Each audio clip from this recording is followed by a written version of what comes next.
Vamos a iniciar esta semana hablando de un tema que se da a esta hora en Venezuela. Comienza una nueva fase de flexibilización de cuarentena en este país. Se incorporan 14 sectores económicos a sus actividades y será por un periodo de 7 días. Preguntamos en el espacio Twitter si control y prevención siguen siendo las claves anti-COVID-19, en un día en el cual también Europa reabre fronteras, excepto un país, en un día en el cual también del otro lado del mundo, fuera de nuestro territorio americano, se habla de este tema. Primer punto entonces a abordar en esta agenda.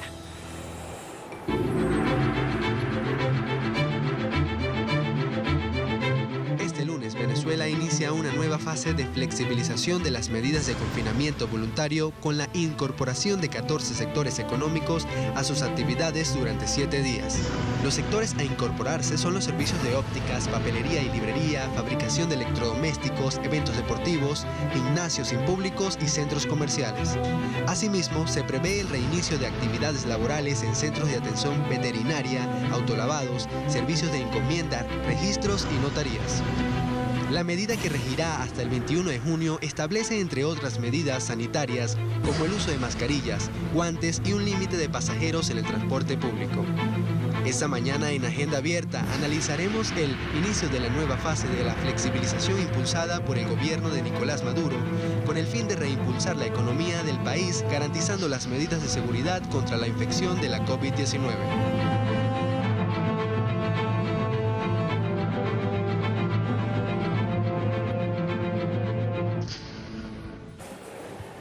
Prensa Latina dice: Venezuela incorpora nuevos sectores a flexibilización de cuarentena. Estamos hablando de que casi 3 meses han pasado ya de confinamiento, iniciados los protocolos para combatir la pandemia. Luego de probar varias iniciativas, el Ejecutivo de Venezuela ya comenzó este nuevo esquema para que la población acceda a determinados servicios en medio de estas restricciones sanitarias que aún están impuestas. Las medidas no aplican para los estados fronterizos y para las regiones que tienen alta tasa de contagio. Esas regiones se van a mantener con condiciones especiales decretadas por el gobierno. Así que allí entonces la primera información. Sigo avanzando hasta ahora y me preparo a ir con Madeleine García también ya a ver la información y a chequear qué es lo que está ocurriendo. Cuando quieran, cuando lo disponen, vamos entonces a ese espacio a conocer lo que está pasando. Nuestro invitado todavía viene en camino, ya está entrando al estudio, ya lo vamos a tener. Se llama Félix Roque, es internacionalista, analista político, magíster en Relaciones Internacionales por la Universidad Militar Bolivariana de Venezuela, también es docente. Hay una pregunta en el espacio Twitter, vamos a sumarla también para que ustedes puedan ir dando su apreciación, comentando un poco más. Saliendo de la pandemia, ¿qué es lo que vamos a hacer en este momento? ¿Cómo nos vamos a manejar? ¿Cómo manejamos el tema del distanciamiento social, cuidando justamente que no se eleve el número de contagiados, cuidando también, por sobre todas las cosas, la vida antes que el propio músculo productivo? Y allí una de las mayores disyuntivas que esta época de pandemia ha creado. Allí justamente el foco en el cual ponen otros la información, y no es lo que pasa de este lado de Venezuela, donde el gobierno ha apalancado justamente la posibilidad de quedarse en casa, porque si uno se queda en casa sin lo básico, tampoco ese ejercicio está listo. Así entonces me preparo a ir ya al espacio de análisis para ir a sumar información, les decía, con el doctor Félix Roque. Vénganse conmigo, vamos a darle la bienvenida. Félix, ¿cómo le va? Buen día. Distanciamiento social nos lleva a codito si nos queremos saludar. Ya son cosas que hemos ido sistematizando, ¿no? Claro, es parte de esa nueva normalidad. Increíble. Ya en Venezuela, por lo pronto, hemos cambiado. Un país tan caribeño, tan del abrazo, tan del acercamiento físico, hemos cambiado las claves. Pero son esas cosas que en psicología a veces tú no prevés, pero que en todo caso ocurren y para lo cual tienes que prepararte. Por eso yo decía anoche que el COVID-19 ha establecido como una especie de línea imaginaria y donde creó una visión igualitaria para el planeta entero, ¿no? Y por eso hoy tú ves que ya la mascarilla no te abandona, ya tú ves que el trato, incluso el codito, el saludo, ya tú ves que la distancia del 1.5 metros entre nosotros es parte de esa nueva normalidad que tenemos. y yo creo que viviremos con eso por un tiempo más o menos largo, ¿no? Iba a preguntarle cuánto más hemos aprendido en Venezuela justamente a raíz de este confinamiento, que se ha dado de manera muy rápida. Una vez que se conoce aquí lo que es para Venezuela el paciente cero, el primer caso de contagio, allí mismo entramos en cuarentena. Antes que Argentina, aunque la mediática internacional no lo mencione así, han pasado gran cantidad de días y aquí estamos con un comportamiento responsable, cívico. Sí, yo creo que la misma pandemia nos ha convertido a todos en técnicos en sanitarismo, ¿no? Hemos aprendido cosas que a veces lucían como obvias, pero que nunca practicábamos. La asepsia personal, lavarnos las manos, evitar los estornudos en públicos y otras medidas de comportamiento que uno veía como que no tenían utilidad, pues fíjese tú que sí tienen utilidad. Y en esto creo que China nos ha dado una gran lección en la humanidad entera total. Cuando en enero comienza el brote de pandemia en Wuhan y las medidas que ellos toman, que fueron incluso extremas, severas, les dio un resultado y hoy China ayuda a más de 60 países en el mundo para el control de esta pandemia. Nosotros también tenemos nuestro propio método, como se ha explicado muchísimo, lo hemos estado incluso enseñando y exportando, en lugar de permitir que el COVID llegue a tu casa, el sanitarismo va a tu casa, casa por casa te visita, te da las medidas. Veíamos hoy en la mañana un reportaje del canal sobre cómo el centro de acopio que funciona en Los Caracas, en el estado Vargas, o en el estado La Guaira, mejor dicho, tiene una importancia extraordinaria, cómo allí la gente llega, cómo son atendidos, cómo les hacen las pruebas el QR, cómo les prestan asistencia, cómo los despiden inclusive en el caso de que estén sanos y cómo es que los recluyen en el caso de que tengan el virus, ¿no? Bueno, eso es parte, Marcela, de esta nueva visión sanitaria que los seres humanos hemos ido adquiriendo producto de esta pandemia, y es justo que sea así, porque si tú repasas un poco el pasado, te encuentras con pandemias gigantescas como la lepra, como el tifus, como la misma gripe española, en donde no existían medidas de este tipo y en donde la mortandad fue gigantesca. En este caso ya hablamos de más de 6.5 millones de personas contagiadas en el mundo, hablamos de un universo de personas que supera, fallecidos, que supera el medio millón en el planeta. América Latina en las últimas semanas ha habido un desplazamiento muy peligroso en materia de virus y de contagio, sobre todo en Brasil, en Chile, en el Perú. Venezuela mantiene todavía una línea bien aplanada, tanto en contagios como en fallecidos, como en casos asintomáticos, lo que demuestra que cuando se decretó en el país la cuarentena, el estado de alarma de excepción que acaba de prorrogarse por unos 30 días más, eso ha dado resultado. Y el uso de la mascarilla, que ha sido quizás tal vez el tratamiento mucho más efectivo, lo hemos convertido nosotros en algo ya cotidiano. Pues yo para venir al canal vine con mis guantes, vine con mi protector bucal, tú igual también. Por tanto, creo que en esa medida en que la responsabilidad avanza, en esa medida somos responsables frente a la pandemia. Sin embargo, hay sectores de la mediática internacional que insisten con tomar otras versiones editoriales para hablar de Venezuela. Me voy a ir a mostrarles un titular a esta hora de Europa Press. No es nuevo, tiene 2 días de publicado y sigue estando allí. Cuando uno va a ver información en la web, es uno de los primeros titulares que aparece. Europa Press dice, en vez de contar el manejo que se ha hecho aquí justamente de la pandemia, qué medidas, qué cantidad de testeos se hacen, cuál es el protocolo para aquellos venezolanos que regresan al país, etcétera, etcétera, en vez de ir sobre eso, van a este titular. Venezuela extiende estado de alarma a otros 30 días a causa de la COVID-19. Y quedó ahí, así de escueto, pero así de contundente y de dañino ese titular. Sí, anoche leía un discurso del maestro en periodismo, José Vicente Rangel, eminente venezolano, que él hablaba un poco de cómo el control mediático crea noticias falsas, ¿no? Crea fantasmas donde no los hay. Y de cómo cuando eso se revierte, de cómo cuando es el pueblo el que asume el hecho comunicacional, las cosas se transforman. En Venezuela hace ya un tiempo largo el pueblo ha asumido el problema comunicacional, y usted puede ver cómo en Venezuela las manifestaciones de control, de conocimiento, se expresan de una manera casi que normal. El que una cadena internacional cuadre una información información para malponer al país es parte de esa campaña de desinformación que por supuesto aún persiste y que se apertrecha en los grandes medios de comunicación social. Son los llamados poderes fácticos que por supuesto siguen viendo en Venezuela un fantasma.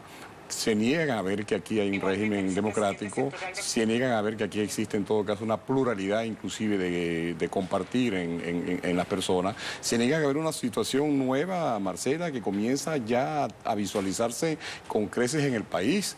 Pronto, dentro de unos 3, 4, 5 meses, ya tendremos un proceso electoral nuevo como parte de esta reapertura, como parte de estos mecanismos democráticos que en el país se imperan. Ya tenemos un nuevo Consejo Nacional Electoral que se apresta para este tipo de labores. Y lo que se anunció este pasado sábado, un nuevo mecanismo de flexibilización bastante amplio sobre unos 10, 12 nuevos rublos en la actividad comercial e industrial. Ya Madeleine desde Petare va subiendo fotos a la red social, ya les muestro sobre esto. Quizás inclusive dentro de algunos días, tal vez el Estado estudia la posibilidad de posiblemente aperturar algunos sectores, llamo, de la administración pública. Ya se inició con el SAREN y los registros notarías, posiblemente algunos ministerios comiencen su actividad después que han pasado más de 90 días, producto de estas medidas necesarias y obligatorias que tuvieron que tomarse. Voy al tuit que muestra justamente las imágenes que sube Madeleine García, nuestra corresponsal en Caracas. 8:20 de la mañana, o sea, hace 25 minutos. Así Petare. Eso, saquemos toda la información gráfica para ampliar el videito. Así Petare, en la nueva normalidad relativa, que no es poco decir Petare, ya le vamos a contar por qué y cuántos habitantes viven ahí. Primer día de flexibilización, donde centros comerciales y otros comercios abrirán luego de más de 3 meses de cuarentena en una franja horaria asignada por el gobierno para la prevención del COVID-19. ¿Cuántos ciudadanos viven aquí, Félix? Petare es un municipio gigantesco, no creo que pase de 2.5, baje de 2.5, 3 millones de personas. Petare es una comunidad que se formó en 1951, por cierto, lo comentaba yo ayer.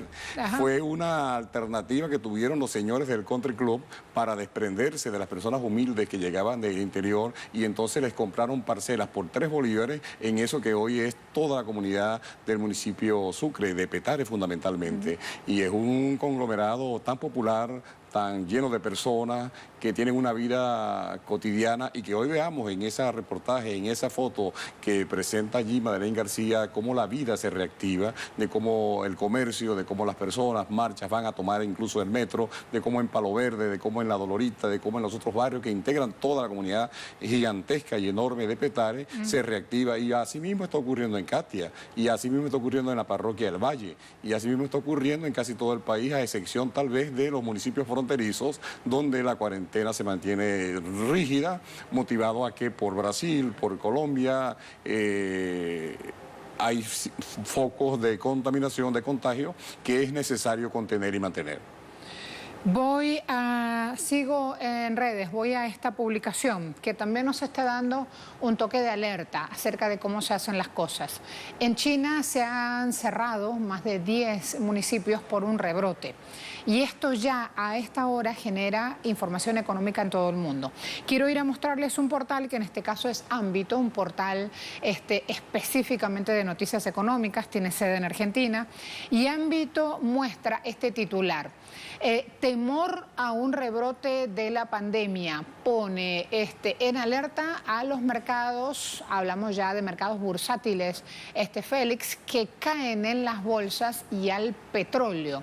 Entonces, como vemos, son 7 días nada más de flexibilización en Venezuela porque tampoco podemos dejar de estar pendientes de casos como estos, ¿no? Claro, claro, porque incluso las medidas que tomemos nosotros aquí tienen que estar en correspondencia también con lo que está pasando en el mundo.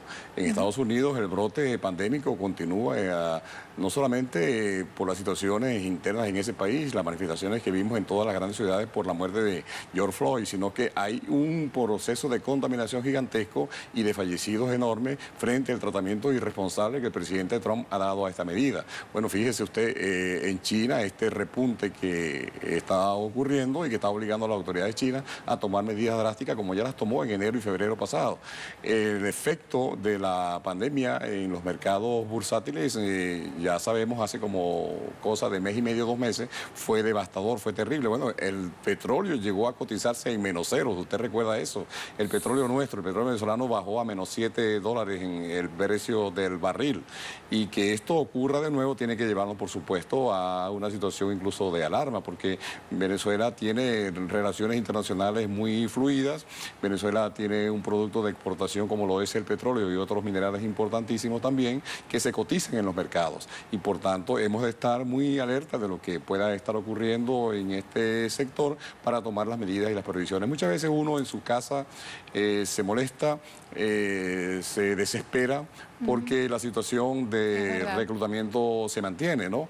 Y a veces no nos damos por comprender que este es un virus mortal, que este es un virus de rápido contagio, como lo ha explicado el doctor Rodríguez en cada una de sus comparecencias. Por tanto, lo menos que uno puede hacer es colaborar, contribuir a reducir los márgenes de contaminación, a mantenernos en casa en la medida en que sea posible y no sea necesario estar incluso saliendo, ¿no? Porque los peligros, sobre todo, bueno, para ciertos sectores de la población son manifiestos, son inocultables. Ahí están los resultados que se están viendo.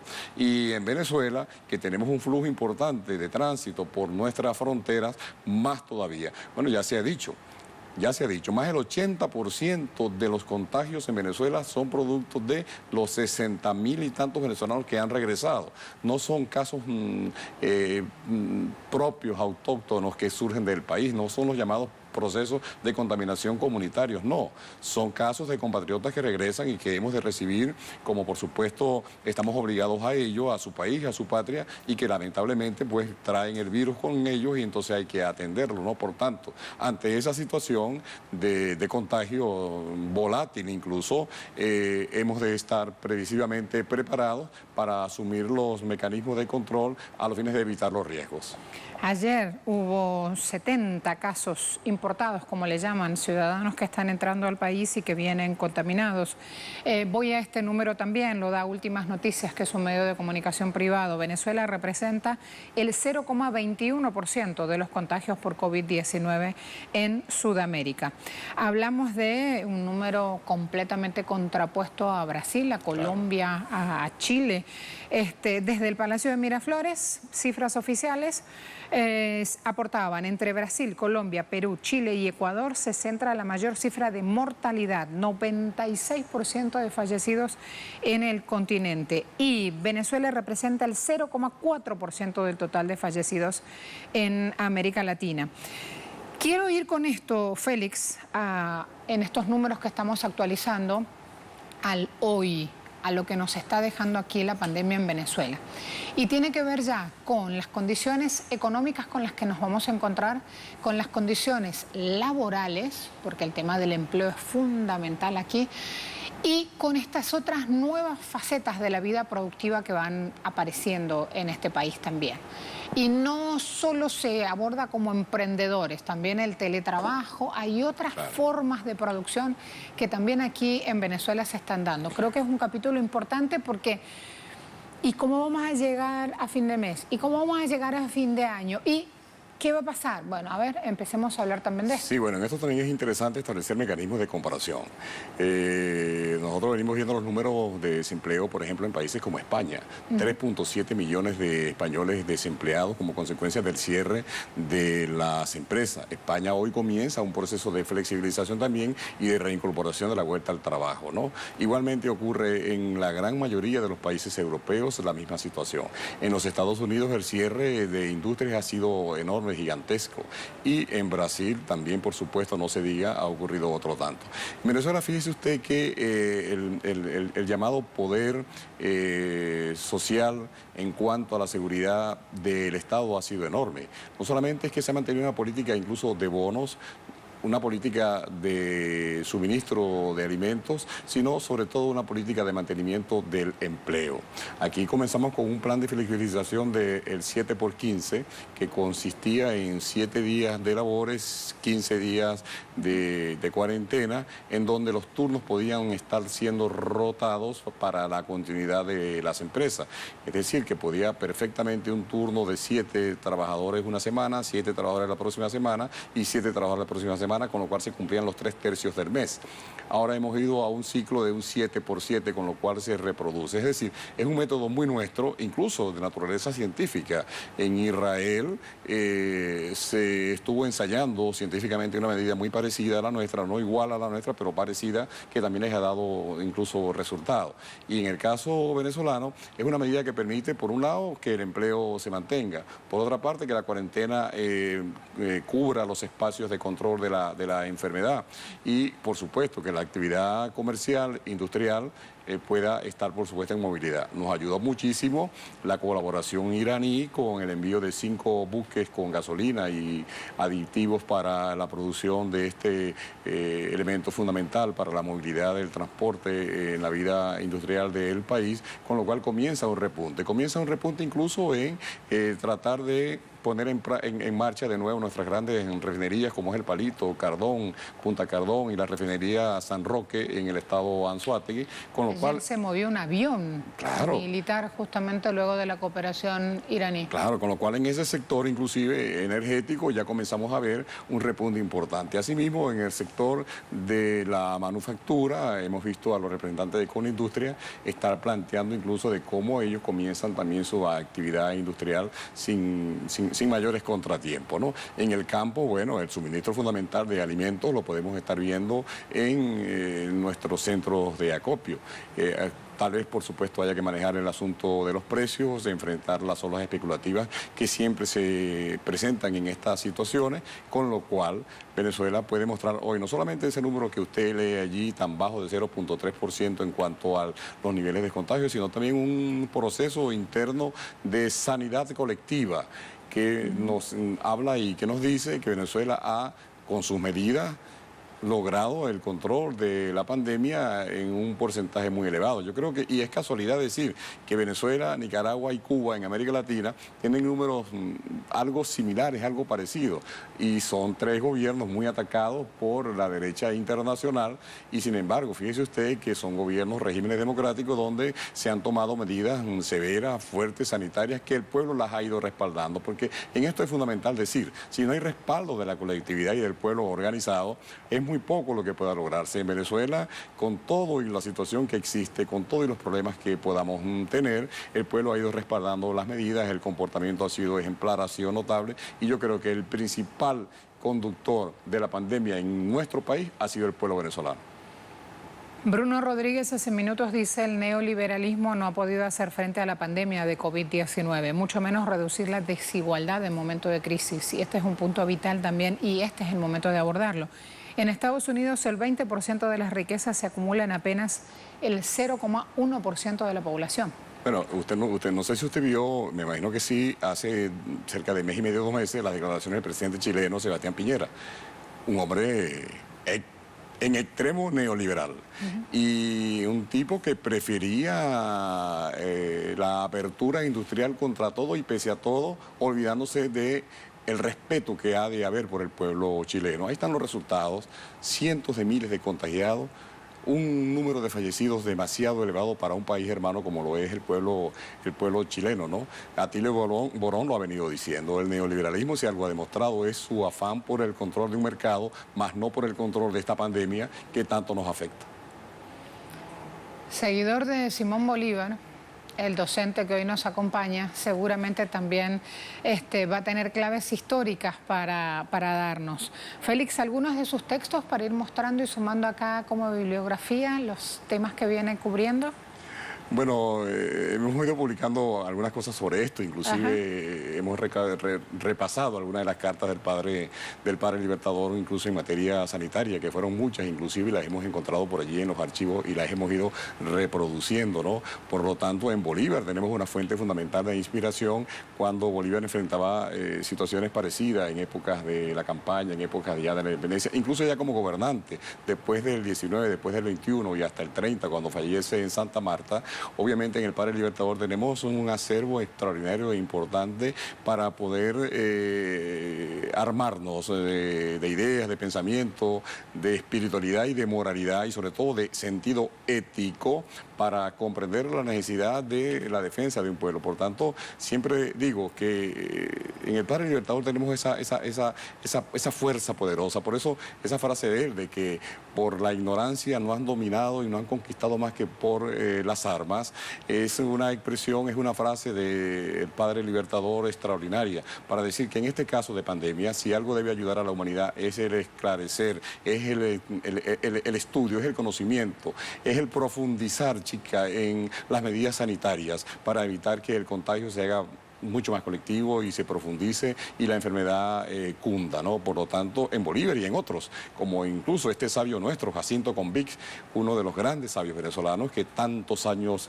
luchó por combatir pandemias, por combatir la lepra en nuestro país, que obviamente hay que recordarlo siempre. Tenemos nosotros motivos de inspiración para decir que Venezuela es un país que necesita vivir sano, que requiere estar en conductas de control de esta y otras pandemias que puedan ocurrir, que puedan haber, ¿no? Porque un pueblo sano, un pueblo educado, un pueblo consciente de su propia situación, de su propia realidad, es un pueblo que trasciende. Un pueblo empoderado no tiene miedo. No. Y por eso es que les voy a mostrar recién ahora este portal de un sitio de economía muy de la derecha, muy del 0,1% que mantienen su poder al resto de la población mundial con sus decisiones económicas. América Economía. ¿Por qué les hablo de que no hay que tener ni miedo? Porque América Economía hoy, Félix, está mostrando este titular. Y lo muestra desde el lado de innovación, pero también con esto van sentando terreno, porque ya sabemos que no hacen nada por hacerlo. Robótica latinoamericana, una naciente industria que se prepara para despegar. Emprendedores tecnológicos sientan las bases de una incipiente pero prometedora industria robótica que se abre camino en diversos sectores como educación, salud, servicios y agriculturas. ¿Por qué le digo que no hay que tener miedo? Porque tenemos que ver estas herramientas justamente como un complemento y para que finalmente mejore la calidad de vida de todos. Pero no lo suelen tomar de esa manera quienes crean estos neurosensores. Así que también hay un mensaje para el final y ya con esto despedimos, Félix. Muchísimas gracias. ¿Se imagina que esté en la próxima hablando, como ya lo hay, de hecho, con un holograma de presentador antes que con un ser humano? Bueno, sería ese mundo de futuro. Inclusive ya en China hay elementos importantes para pensar que la robótica, como tú bien lo dices, es una ciencia que ayuda mucho al ser humano. No vino nunca a desplazar al ser humano porque se supone que un robot funciona con un software, con un hardware elaborado por un hombre, por supuesto, es así. Pero ¿quién puede dudar que la ciencia, en este caso, por ejemplo, en China vimos cómo un robot es capaz de llevarte la comida a la habitación, es capaz de llevarte el suministro de la medicina que requieres, etcétera, ¿no? Como un robot puede hacer las labores de casa, incluso de limpieza. Y eso es muy importante desde la óptica de una visión humanista de la sociedad. Así hay que entender la robótica como un mecanismo de lo científico, coadyuvando al desarrollo del hombre, al desarrollo de la sociedad, no de otra manera. Quienes responden la pregunta si control y prevención sigue siendo claves anti-COVID, dicen sí 82%, no 12,4%, no sé 5,6% y luego de esto nos vamos a ir a Cuba, donde a esta hora las autoridades sanitarias dan su habitual reporte. En la atención primaria de salud se vigilan por nuestros especialistas 544 pacientes. En el día de ayer se estudiaron, se analizaron por los laboratorios de biología molecular de nuestro país 2.486 muestras. En los laboratorios del Instituto de Medicina Tropical Pedro Curí, 814. En los del Centro Provincial de Higiene, Epidemiología y Microbiología de La Habana, 433 muestras. En el de Villa Clara, 341, en el de Santiago de Cuba, 188, en los laboratorios de biología molecular del Hospital Hermanos Amejeira, 363, y en el del Centro de Ingeniería Genética y Biotecnología, 347. Como ven, nuestros laboratorios hicieron un esfuerzo, trabajaron de madrugada, y es lo que les ha permitido alcanzar este número de muestras. Las 14 muestras positivas que salieron en el día de ayer representan el 0,56% de las muestras analizadas. De esta forma, en Cuba Desde el día 11 de marzo que se diagnosticaron los primeros casos de COVID-19, se han analizado 136.249 muestras y de ellas 2.262, el 1,7%, han resultado positivas. Por lo tanto, se han diagnosticado 2.262 personas con la COVID-19 en nuestro país. Los 14 casos confirmados ayer, igual que todos los días anteriores, son cubanos. 9, el 64,2 son contactos de casos confirmados y ya 1.978 de los 2.262 positivos, o sea el 89,2% de los casos que se han diagnosticado en Cuba son contactos de casos confirmados anteriormente, evidenciando la importancia de este grupo de riesgo. En 5 de los casos diagnosticados ayer, todavía hasta por la noche no se habían podido precisar las fuentes de infección, aunque como siempre digo, se trabaja y generalmente se logra encontrar. No obstante, en el acumulado 83 casos diagnosticados, que es el 3,7% de todos los diagnosticados, no se ha podido precisar la fuente de infección. Siempre mencionamos los 160 pacientes que han tenido como fuente de infección el extranjero de nuestro país, que es el 7,2%. De los 14 casos diagnosticados, 9 son del sexo masculino, o sea, el 64,3% de los diagnosticados ayer son del sexo masculino. Y ya se acumulan en toda la historia de la pandemia en Cuba, en los 2.262 pacientes diagnosticados, 1.146, que es el 50,7%, son del sexo masculino. 4 en el día de ayer son del sexo femenino y se acumulan 1.114 personas del sexo femenino, el 49,2%, diagnosticadas en el día de ayer. Bien, todos los casos, y eso también siempre lo reforzamos porque es lo que nos dice de por qué tenemos que mantener una vigilancia, un cuidado, un cumplimiento de las medidas. El 100% de los casos confirmados ayer, o sea, los 14, fueron asintomáticos totalmente. Con este comportamiento ya se acumulan 1.214 de los casos confirmados en Cuba que han sido asintomáticos en el momento del diagnóstico. Eso es el 53,6%. Pero igual que hicimos en días anteriores, por el Centro de Vigilancia de nuestro ministerio se hizo un análisis de los casos notificados en los últimos 15 días. Estamos hablando de 190 casos confirmados en los últimos 15 días. De estos, el 82,6%, fíjense, del 53,6% en los últimos 15 días, el 82,6%, o sea, 157 casos, no tenían síntomas en el momento del diagnóstico. De ahí el valor, de los 157 casos, de los 190 casos en los últimos 15 días,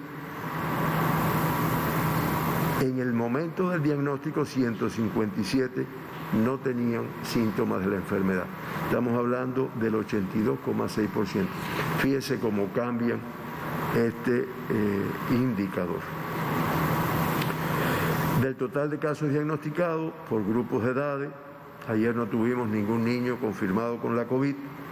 De 20 a 39 años se confirmaron ayer 8 casos, el 57,1%, seguido por el de 40 a 59 años con 4 y los mayores del 60 con 2. En el acumulado, al no tener ningún niño confirmado ayer, se mantienen los 246 niños que se han confirmado en Cuba, todos con una evolución favorable, y ya hasta el día de ayer el 91,06%, o sea 224, se encontraban de alta en sus domicilios. De los 14 confirmados ayer, 13 pertenecen a la provincia de La Habana. En La Habana se acumulan en los municipios La Lisa, Arroyo Naranjo y Regla, y uno de ellos, que es el 7,1%, pertenece al municipio cabecera de la provincia de Matanzas. Con este comportamiento, pues ya en los últimos 15 días, en Cuba, la tasa más elevada, a pesar de que tiene una discreta disminución con respecto al día de ayer, es La Habana, con una tasa de incidencia de 8,43 por 100.000 habitantes, y le sigue Matanzas con 1,39 por 100.000 habitantes. Esta es la tasa de incidencia en los últimos 15 días. Y, como hemos dicho en días anteriores, las provincias de Artemisa, Ciego de Ávila, Granma, Pinar del Río, Mayabeque, Villa Clara, Cienfuegos, Santi Espíritu, Camagüey, Las Tunas, Holguín, Santiago de Cuba, Guantánamo y el municipio especial Isla de la Juventud, desde hace más de 15 días, pues no confirman ningún caso de COVID-19. Fuimos a analizar, porque además nos los han preguntado, y dentro de las provincias que se mantienen positivas, pues cuál es el comportamiento en los municipios, y podemos decir que en los últimos 15 días se han notificado casos en los 15 municipios de La Habana y en 2 municipios de Matanzas, el municipio de Limonar y el municipio de Matanzas. Los otros casos donde se han notificado confirmados de COVID-19 pertenecen todos a la provincia de La Habana.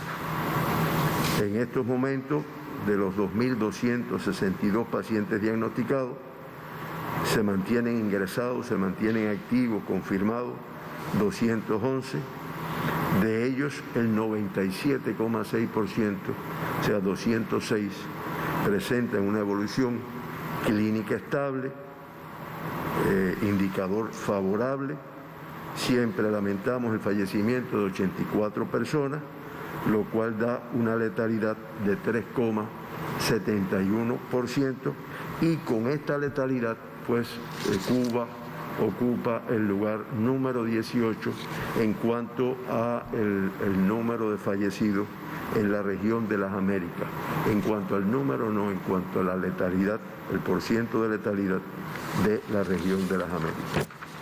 Siempre mencionamos los 2 casos confirmados que fueron evacuados, y el otro indicador favorable es que ayer se dieron 17 altas, 3 más que el número de casos que se ingresaron, y ya se acumulan 1.965 personas que han sido diagnosticadas con la COVID, el 86,9% que se encuentran de alta en estos momentos.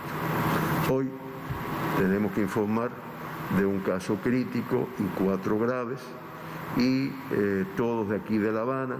3 se encuentran ingresados en el Hospital Salvador Allende y 2 en el Hospital Militar Dr.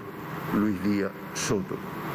El caso crítico es una paciente que estaba reportada de grave en el día de ayer y lamentablemente empeoró su cuadro clínico, ha tenido algunas manifestaciones, por lo que se pasa al estado de crítico y se encuentra ingresada en el Hospital Salvador Allende de aquí de La Habana.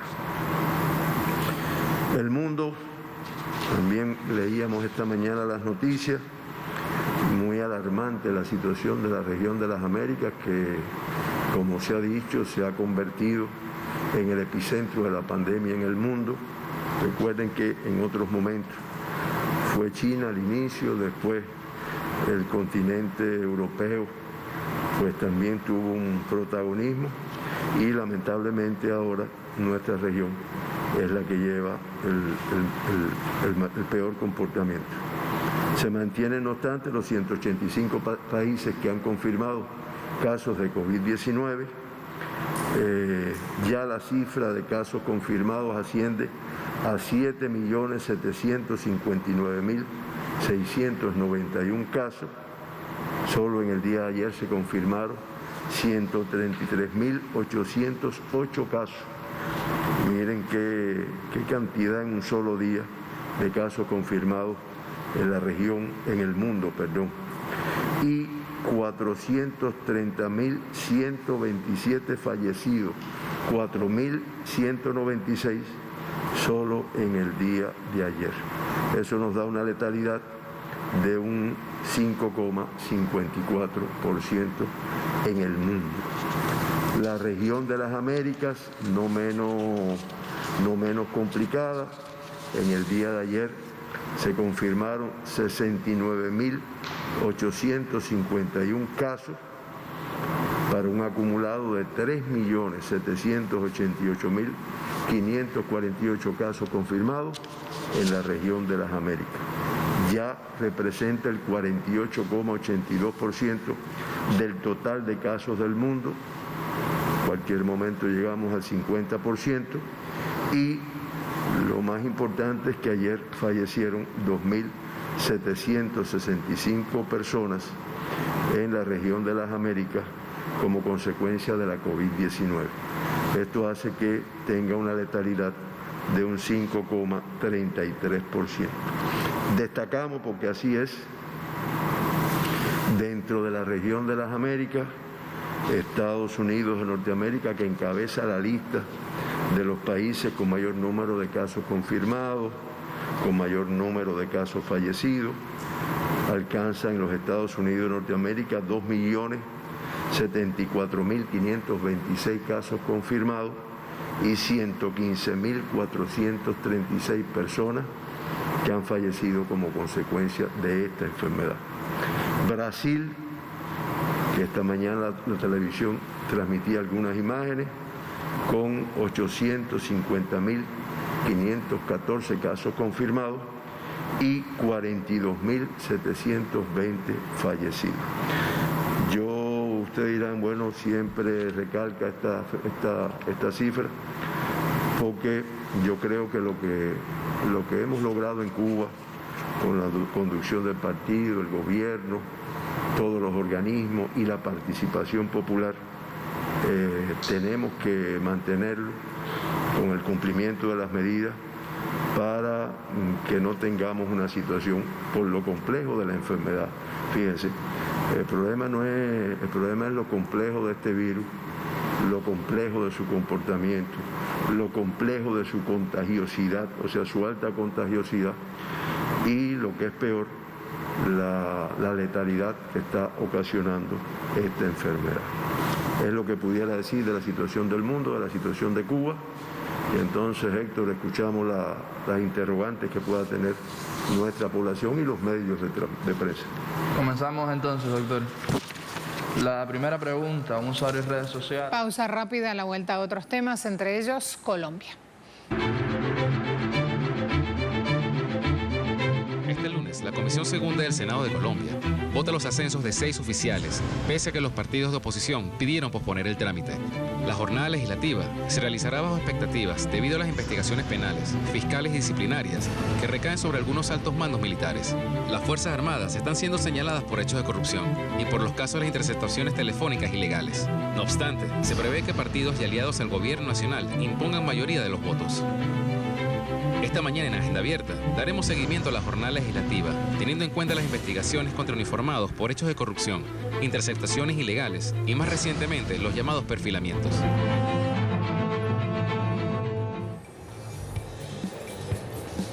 Vamos a ver, El Espectador es el portal de Colombia que les vamos a presentar a continuación. Decantado ascenso de 6 oficiales en Senado pese a reparos de la oposición. Ese es el titular que muestra este medio de comunicación de Colombia. Se espera, como decíamos en la información inicial, que el Senado vote en primer debate el ascenso de 6 oficiales pese a los reparos de la oposición, que pidió suspender todo este trámite por cuenta de las investigaciones que se están haciendo. investigaciones fiscales, penales, disciplinarias contra oficiales y suboficiales del Ejército Nacional. Una sesión que estaba prevista para las 8, luego que este viernes fueran escuchados en entrevista los 6 uniformados que piden ascenso. Ahora se habla de que puede ser un poquito más tarde. Senadores de oposición pidieron tener en cuenta las investigaciones contra los uniformados que están acusados e investigados por hechos de corrupción, interceptaciones telefónicas ilegales, lo que llaman chuzadas en Colombia, y más recientemente los llamados perfilamientos. Así las cosas, nos actualizamos. Me espera Hernán Tobar en Bogotá. Gracias, y sí, efectivamente esa agenda en Colombia, la discusión y votación que se hará hoy en la Comisión Segunda de Senado, comisión que está encargada de los temas de seguridad y defensa nacional, pues ellos el día de hoy votarán y discutirán el ascenso de militares. Semanas atrás ya se habían opuesto a esta votación algunos congresistas de la oposición al asegurar que debían haberse transcurrido las investigaciones que en este momento se están realizando contra algunos integrantes de las fuerzas militares precisamente por los temas de espionaje y perfilamiento a ONGs, periodistas y algunos políticos. Ellos aducen y en una comunicación que le hicieron llegar al ministro de Defensa le exigen y le solicitan que esta votación en cuanto a los ascensos de algunos generales deben ser pospuestas hasta tanto no avancen las investigaciones y se dé con los responsables de estas interceptaciones ilegales. Vamos a esperar, sin embargo, cómo será esta votación al interior de la Comisión Segunda de Senado el día de hoy en Colombia. Muchas gracias. Déjenme mostrarles también cómo Bruselas está buscando un nuevo impulso en esta negociación con Londres para sacarla del punto muerto. Falta todavía. Recién el 31 de diciembre es cuando está previsto que haya alguna novedad con el Brexit. Pero no hay que dejar de lado estos encuentros donde van buscando justamente afianzar posiciones. Los dos están cada uno con la suya. Entonces, por eso hablan de un punto muerto en esta conversación. Este es el portal El País. Ya que estoy por Europa, aprovecho de mostrarles también La Vanguardia. Macron declara Francia toda zona verde. Emmanuel Macron, excepto Guayana Francesa en Sudamérica y Mayotte en el Índico, declaró zona verde al resto de su territorio. Restricciones va a implicar, dice este portal, que bares y restaurantes en París se reabran de manera inmediata, con, por supuesto, algunos puntos claves que tienen que ver con distanciamiento social y aplicación de medidas sanitarias. Y hay vuelta obligatoria aquí a la escuela el 22 de junio. Así entonces vamos dejando estos espacios para ir al mundo deportivo luego del fin de semana que ha sido bastante prolífico en temas de ese aspecto.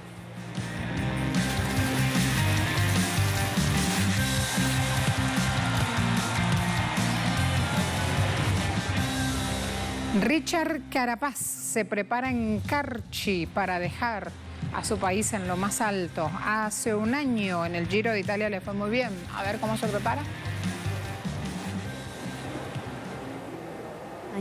Al haberse adjudicado el triunfo del Giro de Italia en la pasada edición del 2019, continúa entrenándose en su país natal, Ecuador, para regresar a las competiciones del mundo del ciclismo. Es por ello que Carapaz señaló que realiza un periodo de acumulación de bastantes horas, teniendo como objetivo el próximo calendario alternativo que se avecina. En este sentido, la primera competición en la que el sudamericano plantea participar es la Vuelta a Burgos, que no se ha confirmado su celebración, pero que se encuentra pautada a disputarse desde el 28 de julio al 1 de agosto. Luego de esto se dirigirá al Tirreno Adriático en Italia, el cual se llevará a cabo desde el 7 al 14 de septiembre. Lo que no quieren esos tumultos, pero ya se sabe que van a autorizar a 10.000 aficionados en los estadios a partir del mes de, ya le digo qué mes de julio, Australia, así las cosas.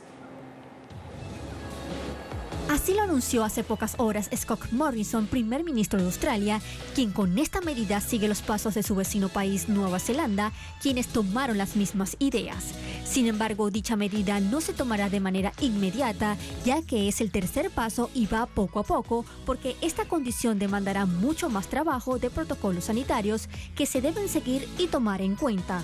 La pandemia de la COVID-19 fue contenida en Australia a pesar de los altos índices de contagio y fallecidos. Cabe destacar que el plazo fijado por Morrison es iniciar junto a la reunión del Super Rugby a principios de julio. También hay más del béisbol profesional de Panamá. Siguen con una marcha o con un programa de trabajo pese a la pandemia.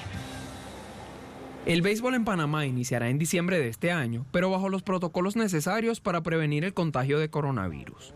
Es muy probable que por la pandemia se juegue en un solo estadio, que aún está por definir y dependerá del Ministerio de Salud, según apuntó el presidente de la Liga Profesional de Panamá, David Salayandia. Con respecto a los temas de bioseguridad enviados por la Confederación Mundial de Béisbol y Softball, Salayandia señaló que son muy genéricos y cree que cada país debe ajustarlo a su realidad. El dirigente panameño señaló que desde que se terminó la Serie del Caribe no ha dejado de reunirse por videoconferencia con los integrantes de la directiva del torneo, para acordar cómo se llevará a cabo el certamen este año. Todo eso pasó el fin de semana, pero lo último, lo nuevo, lo que hoy había que decir en el mundo deportivo es el triunfo del Barça, jornada de ayer, y lo bien que le fue a Messi, pero no porque sea argentino o porque sea su capitán, sino por lo que implica justamente volver al ruedo económico, moviendo el fútbol europeo y con ese resultado. Así las cosas, me despido. Hasta luego.